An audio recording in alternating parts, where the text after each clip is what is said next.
Hello, writers. I'm Josiane Fortin, and today I'm interviewing Ray Delvecchio. So, Ray is the self published author of two books. So, we have Create Your Freedom, Become a Local Web Design Guru, and Make Money from Home. And the second one is How to Start a Blog with WordPress. So, thank you, Ray, for being on the show today. And please start off by telling us a little bit about you. Yeah, thanks for having me today. My quick story is I went to school for computer and electrical engineering. And by the end of my time there, I was pretty much not passionate about that subject. I knew I didn't want a 9 to 5 job on that. And at that same time, I was learning HTML as a hobby. I started just designing websites myself. At some point, I found WordPress and I became interested in using WordPress as content management software. And when I moved home, I moved home with my parents as opposed to getting a job. And I was into the passive income world. I was trying to, create blogs. I think I created maybe 5 to 7 blogs. For each of them, I wasn't a big fan of writing, funny enough. And for each of them, I maybe posted like 3 to 5 blog posts, just like crossed my fingers, hope that they would make some money. And I made a couple of $1,000s over the course of like 2 or 3 years, but none of that really panned out. So I started realizing that freelancing with web design was a better way to make money faster. So I got a couple of referrals from my personal network. A few people that I know actually own small businesses. So I built their websites. I did that for a few years. And then after I had some experience with that, I decided to create a blog, do it the right way, just knowing that I would pretty much write for it indefinitely. And that's what led me to create my blog that I have now, along with my YouTube channel, and publish my books. Okay, so now you publish frequently on your blog? I would say not as frequently as I'd like. I don't do it really according to a schedule at this point. Most of the time, my blog posts, they stem from my videos. So a lot of the blog posts that I've done have been either transcriptions that I've cleaned up and turned into blog posts from a video, or I would say I write more often to my email list off the top of my head and just share short stories there. But usually if I'm publishing a blog post, I want it to be more on a focused topic.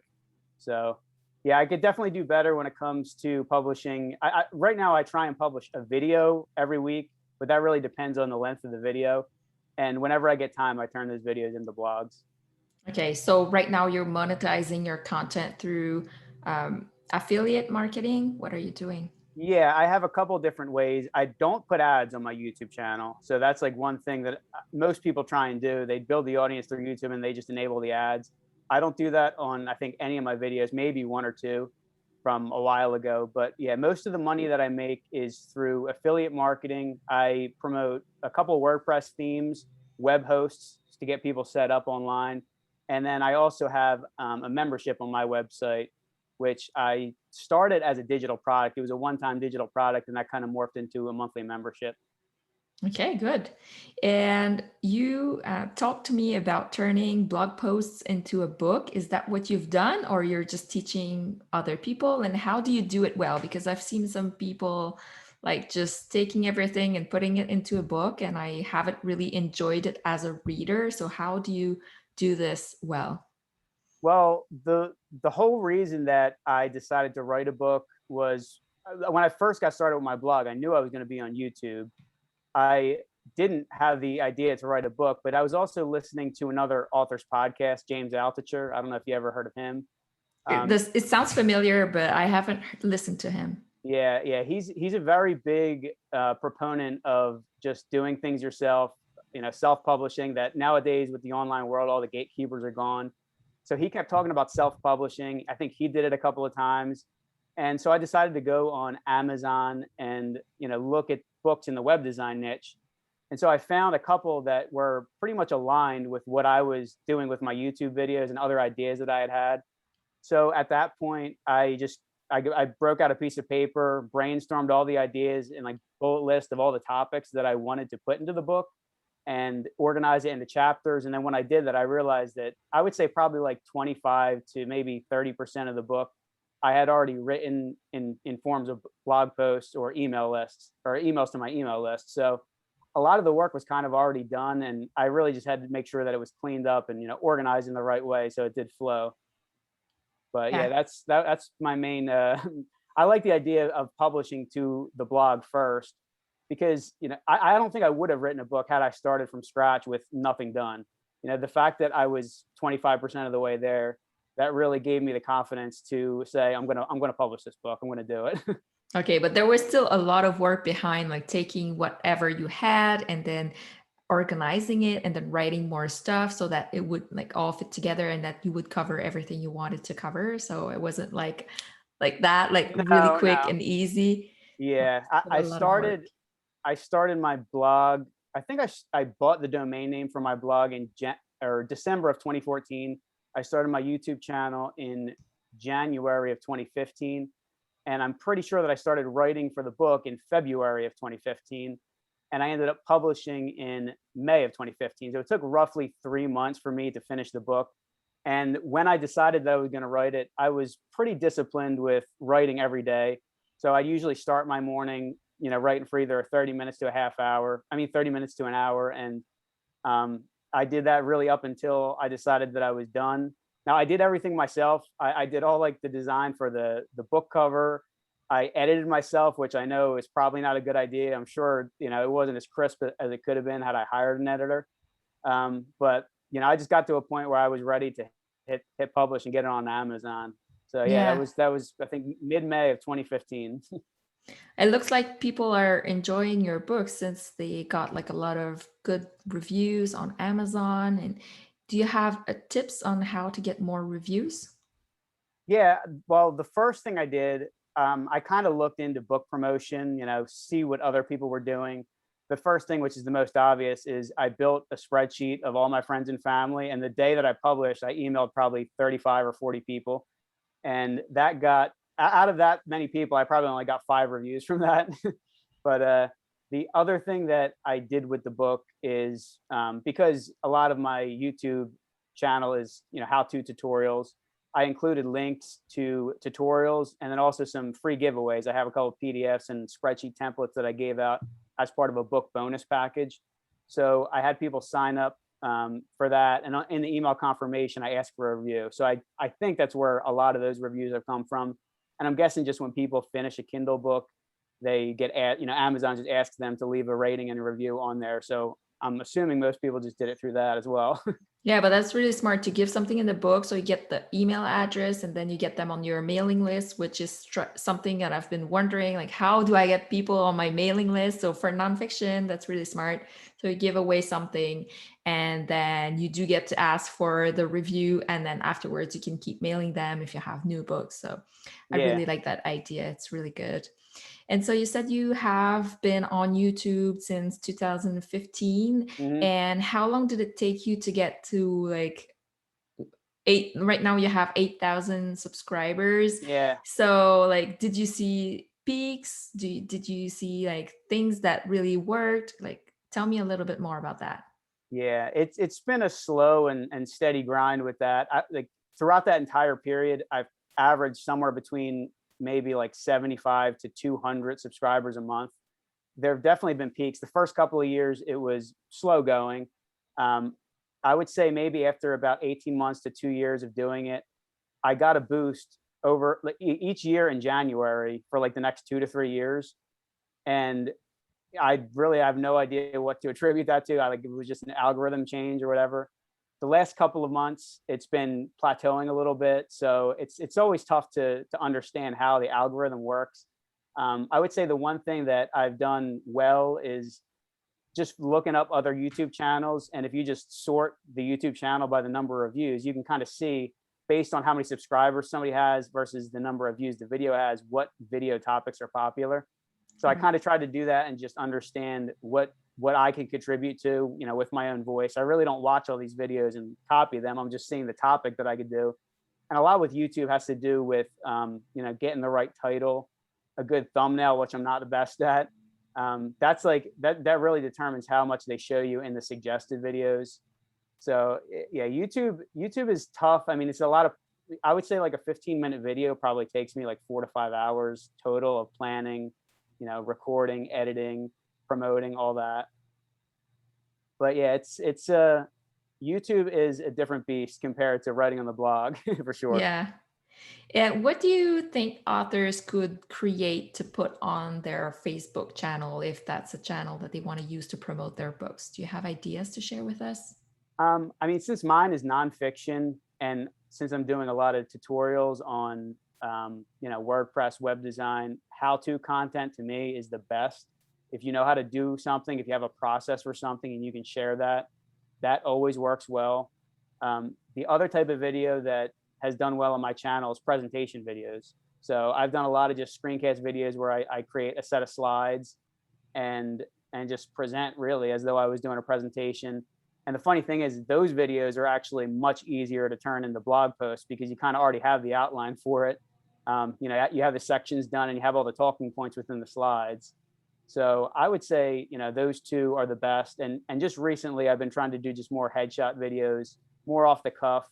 Um, Especially like I said, for the thumbnails, I was using like stock photos for my thumbnails. So at least with the headshot videos, I could, put my face on it. Yeah.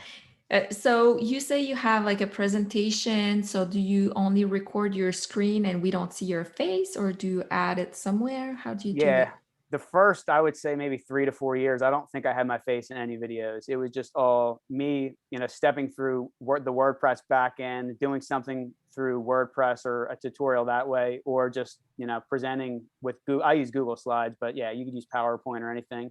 So yeah, I did not. And it was actually, those videos are a lot easier to produce. Um, I have two different programs I use for editing. For the headshot videos, I use Adobe Premiere Pro.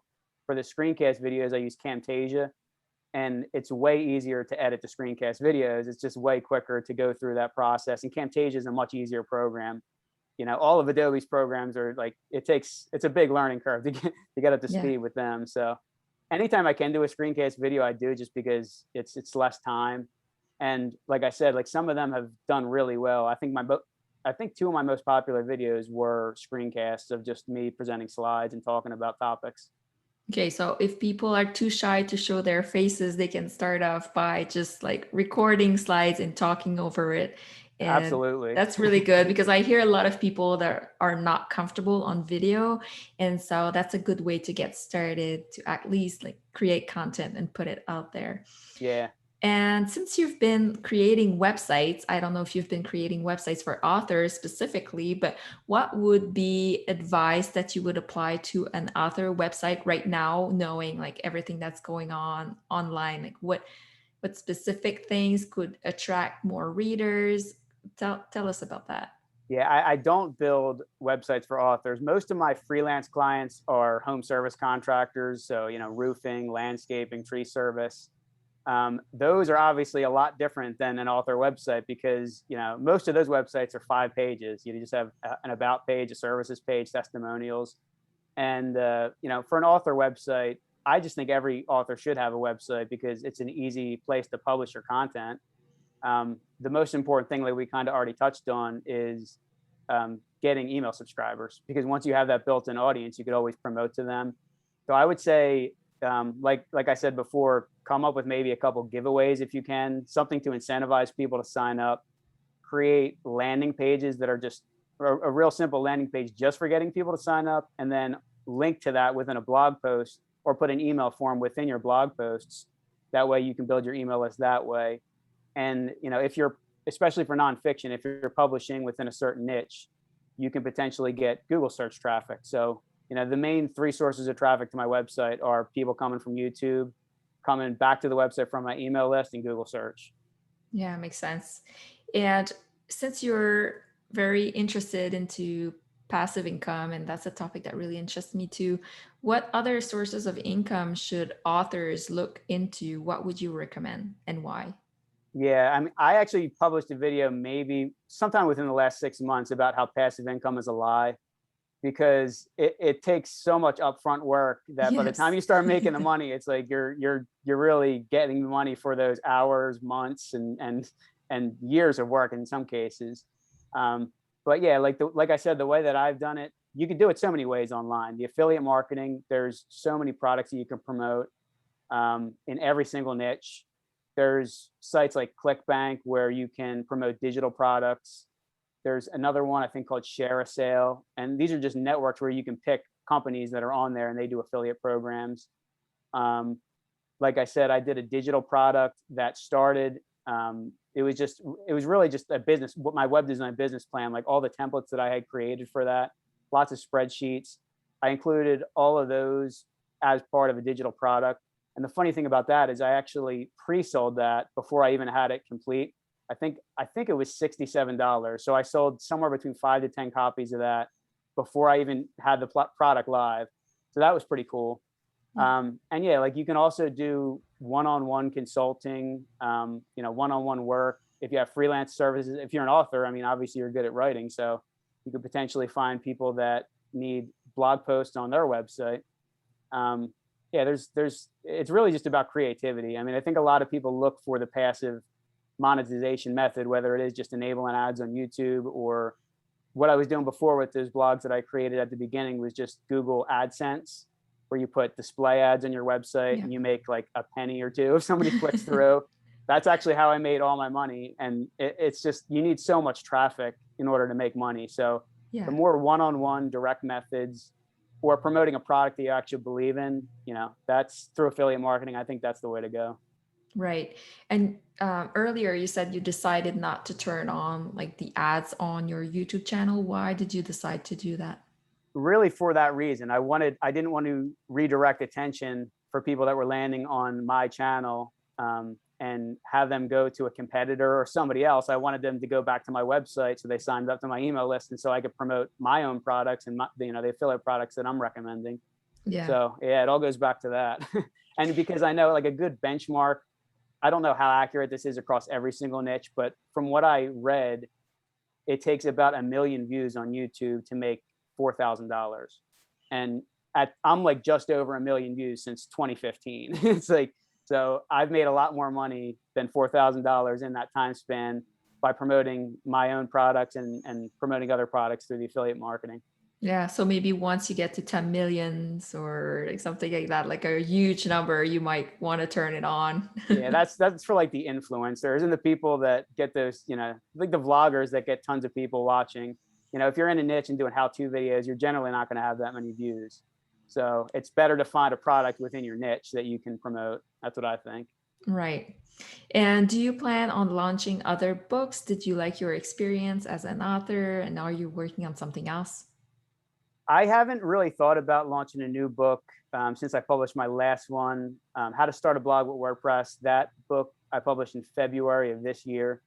I would say if I was going to do a book, it might be on something like productivity or scheduling, because this is without going into too much detail, I just became really, really bad at using a calendar. I was great at it in high school and college. I became really bad when I was, juggling all these different things that I was learning. And I spent probably the last like 18 to 24 months making sure that I was putting everything on Google Calendar and using that religiously. And that's actually probably the longest blog post that I published recently. I think that might have been like 3,000 or 4,000 words. It was a really in-depth blog post, and I made a video on that as well. So I would guess if I was going to do another book, that would probably be the topic. Yeah, the first book I published, I made it part of the KDP Select program, and I also have a physical copy of it. I did that through CreateSpace, which I think Kindle might have bought them out, or somehow Yeah, like they they bought wrapped them that. out. Yeah. It's all So part of KDP now. yeah, so I did that, and the second one, I really just wanted it. It's kind of more of a guide. It's like half as long as my first one, and I just have that in digital form. And the other thing about that, I didn't make it part of the KDP Select program because I want it to be permanently free. So I tried to get them to make it free. I think you have to set your book at 99 cents minimum on Amazon. I emailed their customer service, and they wouldn't set it to free. But then I ended up publishing it for free to Smashwords, and I think they send it out to the other retailers like Barnes and Noble, Google Play, Apple Books. And somehow through their algorithm, their computer system, they must have detected that, because I know on Amazon.com that book is free now.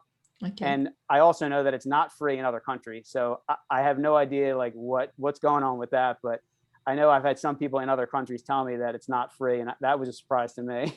Yeah, well, But they price match. I've heard that they yeah, price match if you sell it through other channels, mhm. and they'll just change your price. So Yeah, that's what it was. It happened automatically somehow.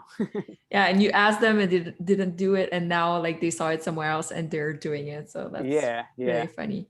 So thank you so much for being on the show and sharing all this advice with us. Mhm. And if people want to know more, where can they connect with you? Yeah, thanks for having me. I would say the two best places are my blog, websiteprofitcourse.com, and my YouTube channel. If you're interested in creating a website, creating your own blog, especially as a writer, check out my tutorial, see if I can get you started. If you just search for Ray Delvecchio on YouTube, you should be able to find my channel. Okay, perfect. I'll make sure to share the links in the show notes. So thank you so much. Thank you. I appreciate it. Bye. Bye.